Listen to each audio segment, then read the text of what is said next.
The cost of HVAC compared to every other thing within a building tends to be 20 to 25% of the cost of a building. So wow. It's a significant amount of the capex that goes into building the building. Yes. But it is heavily overlooked once it is built because you can't see it. So what most companies actually tend to do, because the client actually requests, because it's a competitive tender, is they will do at best TA19C, or they just do a quarterly check to make sure that it still runs. Okay. Right? Even though it's called preventive maintenance, it is more of reactive maintenance. And again, not to criticize facility management, because at the end of the day, they do the best they can. It's all about budgets. Yeah. They're not the decision makers, they just pass their own.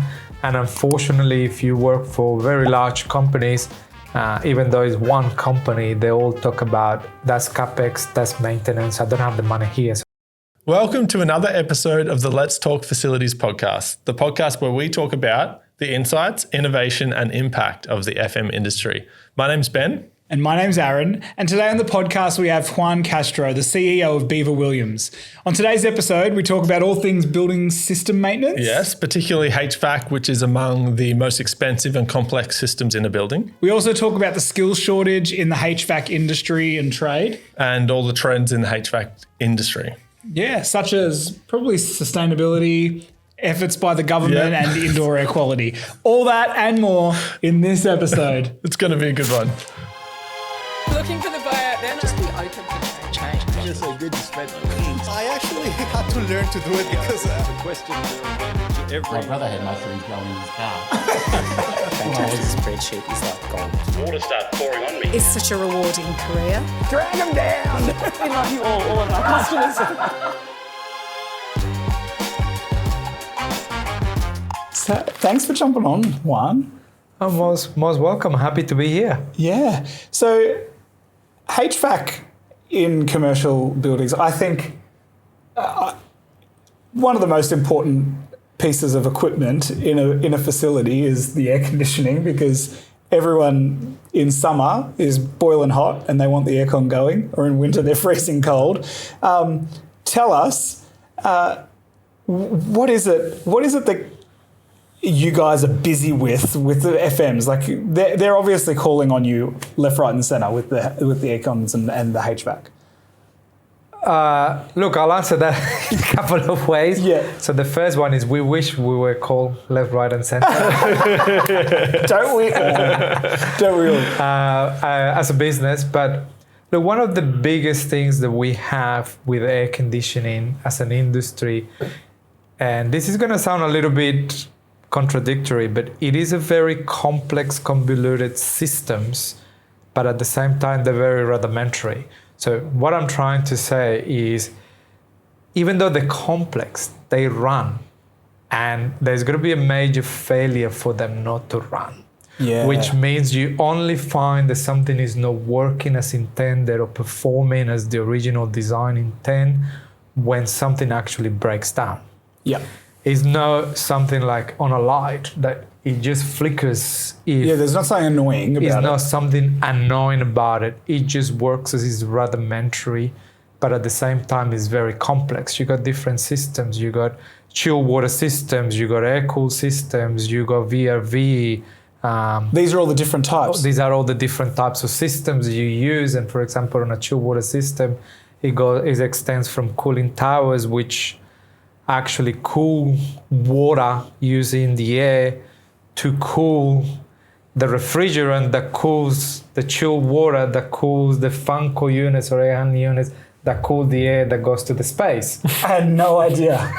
There was so much to it. Yeah. I thought there was evaporative and refrigerated. Evaporative. I don't think does any commercial facilities not quite. They generally use it on the That's what my parents system. had. So it is a very complex system, and there is very heavy engineering when it comes into designing, to the point that if you build a commercial building from start, right? Yeah. Generally, the cost of HVAC compared to every other thing within a building tends to be 20 to 25% of the cost of a building. So if the building costs 200 million, generally your HVAC will be about 20%. So Wow. it's a significant amount of the capex that goes into building the building. Yes. But it is heavily overlooked once it is built yeah. in Well, terms of it's hidden. You service can't see it. maintenance. Because you can't see it. You That can't is see one the of- coils with all the growth on it and the Yes, you can't. clogged don't. filters. So it is, Breathing it in. and also is an industry that is not heavily legislated. Yeah, okay. So there's a couple of legislations out there, like the Health Act of 2010 and the Amendment of 2017 that talks about cooling towers and warming systems. That does regulate a little bit. So those things you'll find, or we all find, that actually looked after pretty well because they're legislated. But things like, checking whether the fan runs okay, checking that the coil is clean, even though it's half legislated in AS 3666, it's not really looked after, and it's something that the facilities industry tend to overlook, and they focus more on things that are heavily legislated, like fire, structure, or things that you can see. Yeah, the things that someone comes in and they complain about, why is that there? Or Yeah, absolutely. why is there a hole in the wall? Absolutely. So for us as a HVAC business, we love the 40-degree days because those days we're busy. You're getting the calls. So we get significant amount of calls, and because that's when the aircon starts to feel like it's not 100% right. Yeah. Or we love the 6-degree days because it's too cold, the heating system is not working. So they are sort of our biggest days. Everything in between is fairly steady. Yeah, okay. It's like us when it's raining, we go, no, yeah, Lots we're of going to get floods. some calls. There's going to be floods. There's going to be mud. I love that. So you said before that that's the invisible system, Yep. and that's why people aren't thinking about it. But there has to be some sort of level of maintenance to keep it running, or is it's so expensive? It's like 20 to 25% in the building because you don't need to think about it again until it breaks down. No, it's 20 to 25% because of the level of complexity and infrastructure that you gotta install. So in addition to ducts. the equipment, you got the duct infrastructure that you gotta run, you got the pipework infrastructure, whether it's water or refrigerant, you still gotta run the infrastructure. Okay. Then you got ventilation requirements. So the mechanical switchboards. So it's a heavy, complex systems that go into the building. So it's not a set and forget though. So there should be maintenance. They should be, and there's industry bodies that have recommended level of maintenances. So there's DA 19 by ERA that talks about different levels of maintenance. So you got C, you got A, B, and C. But most companies and most clients don't want to even follow DA 19 because of the level of expenditure. So what most companies actually tend to do, because the client actually requests, because it's a competitive tender, is they will do at best DA 19C, or they just do a quarterly check to make sure that it still runs. Okay. All right. But there is not a lot of those, we call it, even though it's called preventive maintenance, is more of reactive maintenance, because even if you do a condition report and you recommend, the uptake is very low. Yeah. And again, not to criticize facility management, because at the end of the day, they do the best they can. It's all about budgets. Yeah. Yeah. They're not the ones who get to decide what they how much Exactly they're right. They're to often spend. not the decision maker on. Yeah, they're not the decision makers. They just pass their own. And unfortunately, if you work for very large companies, even though it's one company, they all talk about that's capex, that's maintenance. I don't have the money here, so I can't. Or we'll wait until it breaks because we can claim it under insurance. Yeah. So there's all. Well, that's smart. So it's all sorts of ways that, because it's not a compliance issue as such, it gets sort of overlooked until it's a problem. Because again, the 40-degree day come in and half of the building is complaining because it's too hot. Yeah. Then somebody does something about it. Yeah. I'm sure once it breaks, they all want it done yesterday. They do. And that's also a problem for you, I'm imagining. It is because, once again, mechanical systems, particularly the equipment, the life cycle tend to be somewhere between 10 to 30 years, depending on what we're looking at, right? That's a big range. It is a big range. So a normal air conditioner could last you 10 to 15 years, but a chiller can last you 20 to 30 years, right? We've seen chillers around for 35 years even. Wow. So what the problem we have is that chiller breaks, you can't find the part. Yeah. Because that is being phased out of the market a long time ago. Yeah.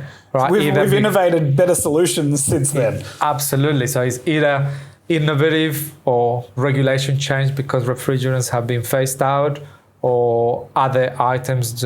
More often than not, you got to get it especially manufactured for it, or actually say you got to replace it because it cannot be found.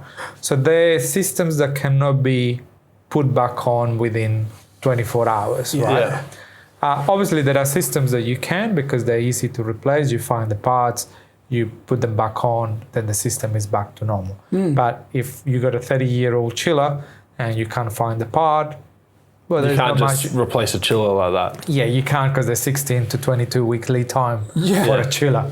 So that's the best argument for keeping your system maintained, isn't it? Because 16 to 20 weeks. Yeah, you don't want your tenants complaining for that long. No, but again, sometimes they prefer to do temporary cooling because you can hire these temporary. They look like lost in space. Yeah. I've seen them.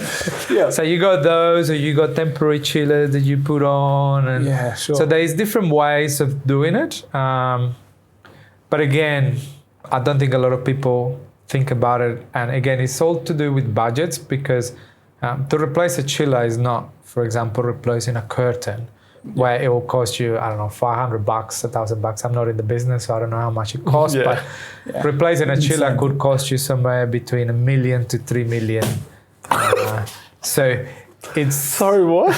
We're in the wrong industry. We're going to get into HVAC. Wait, the floor was $1 million. Sorry? The floor, like, as in, like, the bottom base price was like $1 million. So $1 to $3 million. Yes. I mean, there's chillers that are very small and it won't cost you $1 million. But a decent sized chiller for a decent sized facility, somewhere between $1 million to $3 million, depending on how complex it is and all of that. Like just recently, we did a chiller replacement, and just the crane lift was close to $500,000. Yes. Just the crane lift.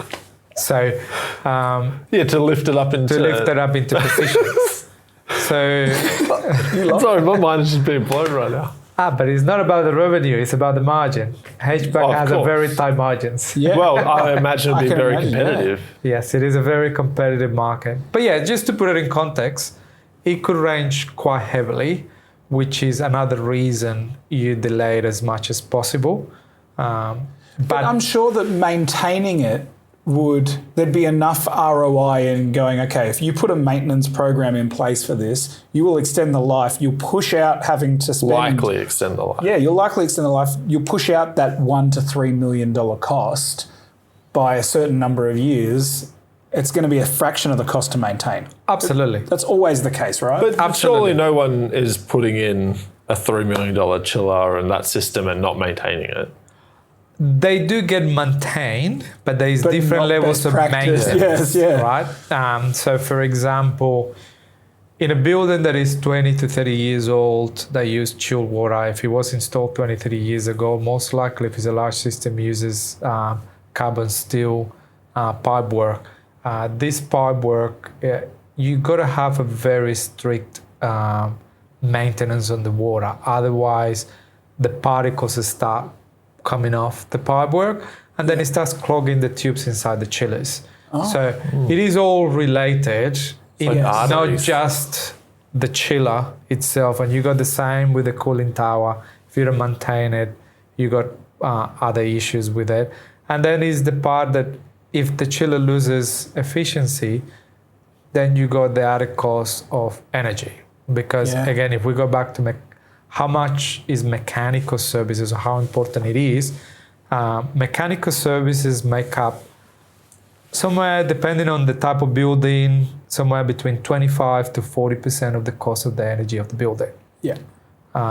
So that's a big percentage of what anyone would pay in energy bills. Yeah.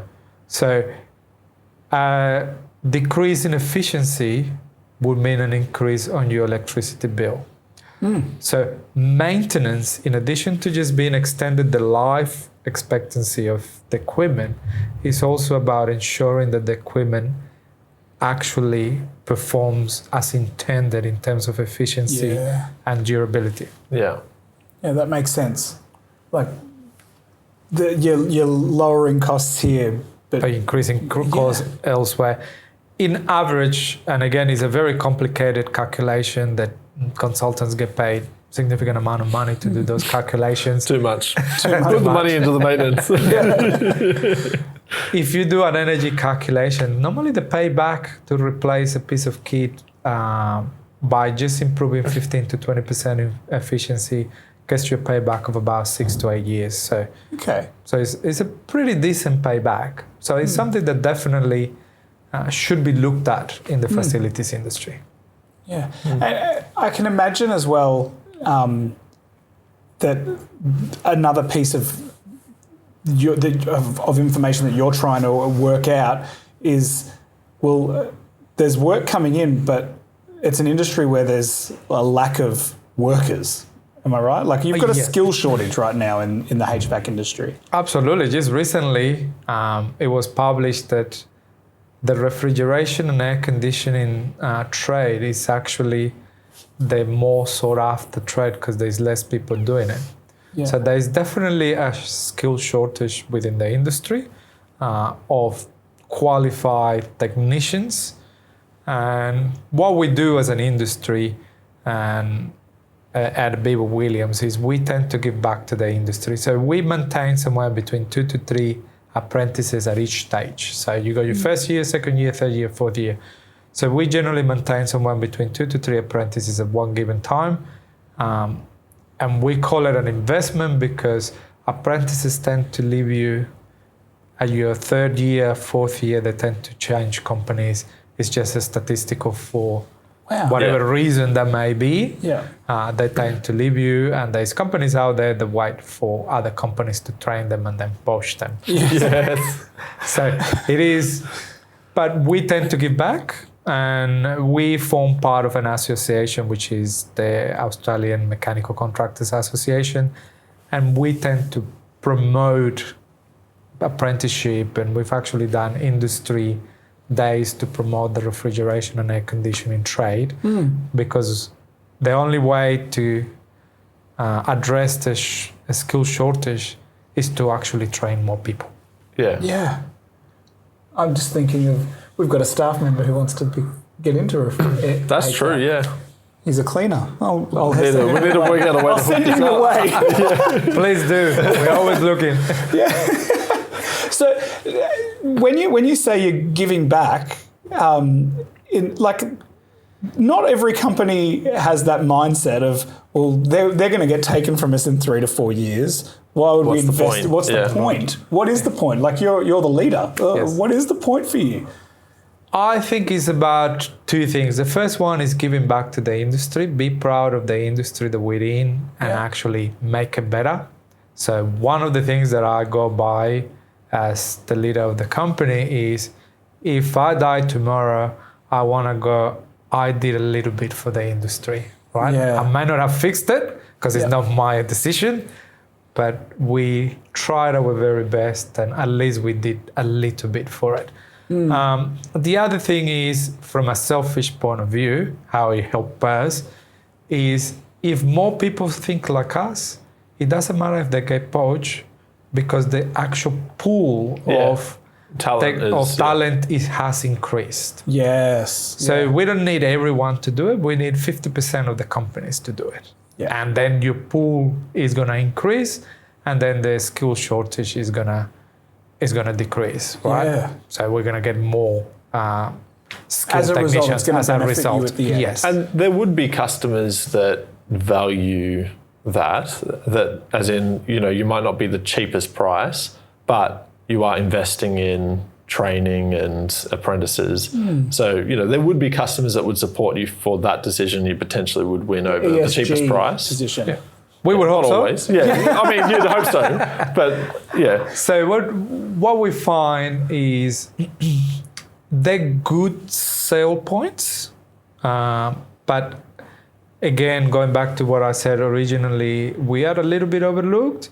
So it's all about price. Yeah. It's a race to the bottom. It's a race to the bottom. Once you get to the bottom, then it's all about the sale, right? What you do different and the added value. And yes, some customers do appreciate that, because I'm not saying every customer does. Yeah. As a matter of fact, we have some really good customers that do appreciate that and support the industry. But the reality is, again, as an industry that is a little bit overlooked, is a race to the bottom dollar. And all these things, we do it just to make sure that the industry is better for the new talent that comes behind us. I appreciate that. That's good. It's just good business at the end of the day. Good people. It's humanity, which is important in business, I think. Yeah.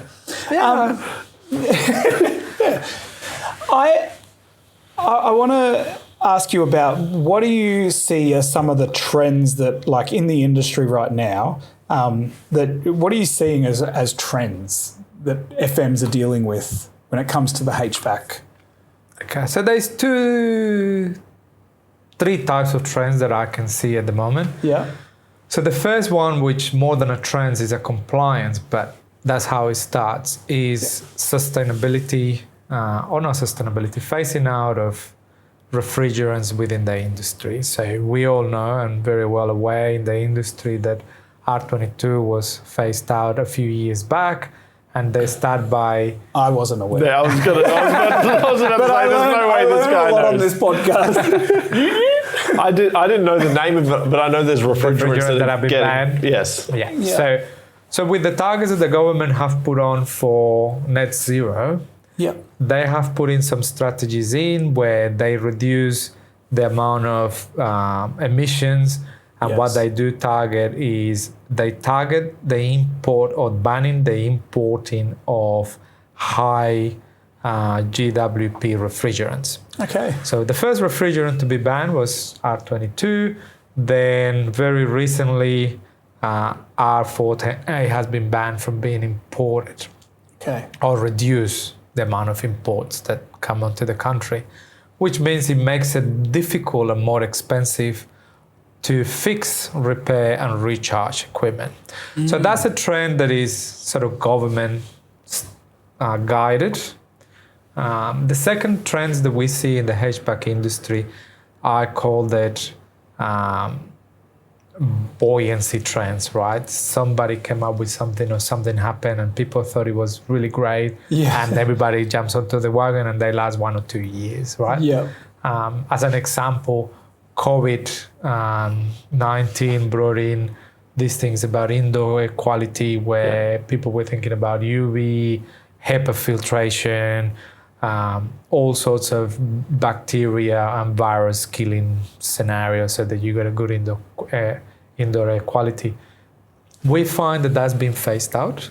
Really? Yes. So people aren't caring about it as much.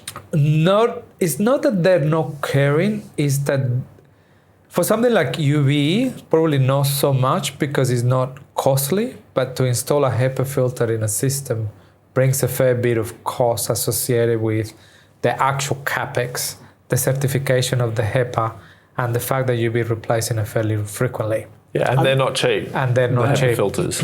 I'm assuming that there's certain industries that care about it more than others. Like I'm assuming like healthcare and hospitals. Yes. They care about this greatly. Yes, they do. But the general trend is sort of die out a little bit, whereas in 2022, 2023, you saw air filters everywhere you air went. Filters, the Samsung ones, they were everywhere. In Victorian government Victoria. schools, at least. Yeah. Yes, and the Panasonic, and I shouldn't say brands, but Panasonic had the UV protection that comes standard with the unit. Yeah. But nobody asked for it now. We walked through a facility just a few weeks ago, and It'll actually be on a video. But they had hundreds of those Samsung air scrubbers in a car park that they were trying to get rid of. No one wanted them. Like they'd taken them out. Like they were just getting in the way. They didn't care about it anymore because it was a trend. And they were just sitting there. And I was like, they've spent so much money on these and they're just sitting in a car park gathering dust. Yeah. So you're right. Yeah. Now that you mention it, it was a trend. Yeah, it was a trend. It was created by something buoyant for the time being. And then it sort of dies down as things calm down and people do a until the next virus comes. Until the next virus bring out the heavy builders. Where are they? Oh, you put them in the car park. They don't work by the time you start. So there's those trends, and then there's sustainability trends, which are guided by either people trying to be sustainable or the cost of energy. So the cost of electricity, the cost of gas, so on and so forth. We tend to think that those ones are also lasting because you can actually see a cost benefit to do those improvements or changes. Yeah. So if this is left of centre, but let's say if someone's retrofitting a building, what would you say is the most important things that to think about when they're thinking about their HVAC system? And should the FM be part of the conversation? Because oftentimes they're left out of the conversation and then they inherit systems that... No. That's a very long question. There's a lot to that question. Answer it how you want. How can I answer this?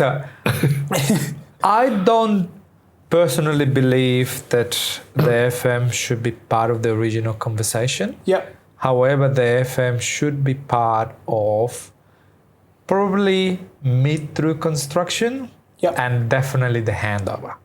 Yeah, okay. Why do I say that? Because once again, we are limited by what we can do based on either budget, knowledge, or skill set, right? Yes. So an FM will always want the best, which with good reason. But the people that have the capex don't have the money to provide the best. Yeah. Right? Yeah. So what I do believe is you should let engineers do what they do best. Yeah. And then bring the FM into the conversation more around, hey, how am I going to maintain that? If he's up 15 meters in the air, how am I going to get to it? Yes. Well, that's the important point that FMs need to be a part of. Yeah. And the handover, because more often than not, we find that nobody knows where the equipment is. Yeah. Once DOP is over, then is a crazy game of finding where fan XXXY is because nobody knows, or the mechanical contractor that installed it forgot to properly draw it in the drawings or can't find it in the drawings. So we find that FMs should be part of the handover and probably part of construction, mid-construction, because you don't want to build the fan 15 meters in the air and then find out that the FM wants it down 2 meters down in the air, right? Yeah. So there's going to be a bit of an overlap. Certainly think FMs are very important to be part of the conversation. And even though Beaver Williams' main core business is service and maintenance, I do come from background of projects. So I do understand a little bit about, the FM should be involved here, the engineers should be here, and there's other things like safety in design that you're going to do now to comply, which will take into account how you're going to service the equipment. Yeah. Yeah. And at what stage do you guys come in? Oh, were you about to ask? Yeah, no, that's all right. I'll wait. No, you go. At what stage do you guys get brought in as service and maintenance?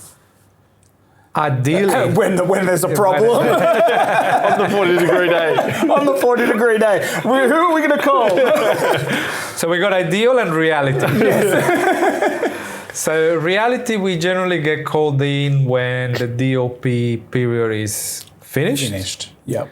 And generally they leave that till very late, which means there's very, very little overlap with the installer, right? Works, but it limps. Yeah. So ideally, there should be a 3 to 6 months overlap in between the service and maintenance incumbent that is going to take over and the installer that is leaving, right? Yeah. Because I would say 60 to 70% of the buildings out there, the installer is purely the installer, and the service and maintenance company comes in and takes over. Very a small amount of contracts out there is you install that you keep it. Yeah. Yeah. Now, ideally, you want to do that overlap of 6 months, but really, if you really wanted to get the best outcome of it, we should be part of the handover process. Yeah. At the very start. At the very start of the handover process. We even say the before same DOP. thing. Yeah, we say the same thing. Like, it makes sense, right? If you're going to be maintaining something, bring us into the conversation at the start. Yes, absolutely. Because people that, let's say, company XY install the mechanical services, the core business is construction, no service. Our core business is service. So And not we would construction. know how hard it is to either replace a compressor, get to access it, service it, so on and so forth. So ideally, you want to bring us in at the handover process. I would say it will be way too early if you bring us earlier because nobody will notice anything that we say because they're in the middle of construction. Yeah. But at least at the handover process, when you bring the FM as well, bring us in, walk us in, so that we can provide some advice on how things can be better. Yeah. Yeah. You can ask your question. Yeah, I just wanted to circle back to the R22 refrigerant that's been phased out a couple of years ago. For systems that use that refrigerant, are there solutions Yes. for that, or do you need to replace the whole? No, there are solutions. So the ban is importing the gas into Australia. But the gas that is already here can't stay here. Okay. So what that meant for the R22 is no new systems that had R22 could be brought into the country. No new gas could be manufactured or imported into Australia. Similar ban is now in place on R410A to a lesser degree because they're only restricting the amount of import that can come to the country. The exact numbers I don't remember, but it's around 60% of what it was imported gets banned. So only 40% can come into the country. So are there solutions? Yes, because for example, companies like us, somebody comes in and replaces an R22 unit, we'll reclaim the gas. We keep it, either ourselves safely or give it to a company that can keep it. And then it can be reused for someone else that just needs a repair. Yeah. But it is costly. Yeah. Yes. Well, because it's a finite supply. It is exactly right. Plus, also once you reclaim it, it's got to be classified in between clean and not clean. So if it's not clean, it's got to be destroyed. So sometimes you don't you reclaim, but you might not be able to use it. Okay. Where do you see the industry heading as technology is advancing? Where do you AI? Oh, that's a dangerous topic. Where do you see that playing a part in what you guys are doing? Well, it's a very early stages in my personal opinion, because I look at it and I can only give you my personal opinion, right? Yeah. If governments don't act quickly, Terminator is not a movie, it's a documentary. That's so true. So the government's got to act quickly to be able to control what's coming in, right? If nothing gets regulated and we keep growing at the pace that we're doing, where do I see us? I think industry like ours will take 10, 20 years, 25 years, and then we'll be talking about everything being automated through AI and robots doing part, if not most, of the maintenance of the building. Obviously, there is technology out there that has been there for a few years, like intelligent buildings with prediction of failure predictions and optimization. That's been around for now a lot of years. So The part that I'm more referring to is, the AI, the robots coming in. So if it doesn't get regulated, we're going to get onto that point. That's my personal opinion. I still think we are a few years away. Yep. I still think human labor is still required for a few more years. Yeah. I've been saying I need to start being more polite to my AI agents. The way you speak to your AI agents. I need to say thank you more. One day, take everyone's job. One day they're going to kill me. So that's my personal opinion. You can now see it because, for example, if you got to schedule a job or coordinate a job, AI can do it a lot more efficient than a coordinator, right? Yeah. The only thing is, and is a fine line where you got to decide when having a human interaction is more important for your client than efficiency. Yeah. Yeah. Because I personally find that if I'm calling one of the banks, for example, for a personal thing, I hate it. I generally give up. Yeah. It's AI generated. You can't. Sometimes they can't get what you're saying. Yeah. And they just run you on loops after loops after loops. So to answer your question a bit more in summary, I still reckon it's a few years. I think it's going to affect us all. But hopefully governments come in and act and regulate quick and smart. Yeah. Well, I think it'll actually make the human-to-human relationships more important and more strong because those AI agents and the whatever it is, the AI workforce, that's going to be doing the mundane, boring stuff that, just people have to do now. People don't really want to do it. Yeah. But it will then mean that, it frees the humans to have that human connection. Absolutely. So I reckon we'll have stronger relationships with our customers. Yeah, that's the ideal. I reckon that's what's going to happen. Yeah, that's the hope. I'll put money on that. Hopefully, we're in a circle. Yes. Yeah. So the very simple circle that says, hard times create strong people. Yeah. Strong people create good times create weak people create hard times. Yes, that's it. Yeah. So. With that, you can sort of apply that to AI as well. So hopefully we have advanced so much technologically that someone goes, hang on, when are we going back to being ourselves and have that interaction, that humanity? Yeah. Or it could not. Because at the end of the day, look, the AI agents, they're an excellent tool and you'd be silly not to use it and not to embrace it. But at the end of the day, how far do you go? Yeah. Well, I think about life before the 9 to 5, before we complicated it with all of our systems and processes. It was just about human connection, right? Yeah. We would hunt and gather and you go that and far live back. and live together in community. And then we've complicated it with all of our advancement, and now we're creating AI to make it simpler so that we can now again be in community. Isn't that beautiful? All right, so what were we talking about? HVAC.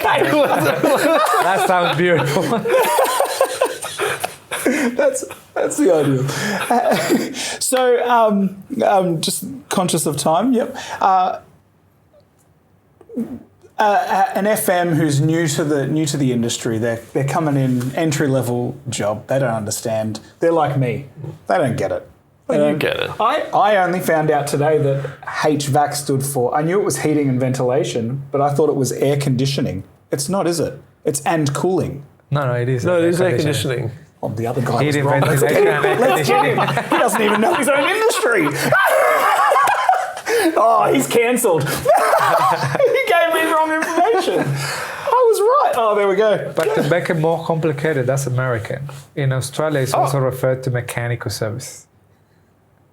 Oh. Didn't know Just that. to make it more I'm complicated. learning, yeah. Oh, so HVAC's American term. It's an American term, yes. That we've just embraced. Yes. Yeah, okay. Well, we embrace a lot of American stuff. Hollywood true. is great. Yeah, it is. Oh, there you go. So, as someone who's just coming into the industry, what would you say is like the important stuff to come to understand about your HVAC system Look, the best advice I can give an FM is value the relationship with your provider. Learn from them because they have the skill, the knowledge, and more often than not, the willingness to teach and to make sure that the systems perform for the end user.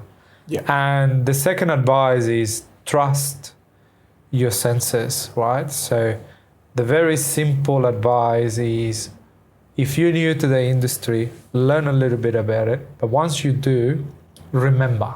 Yeah.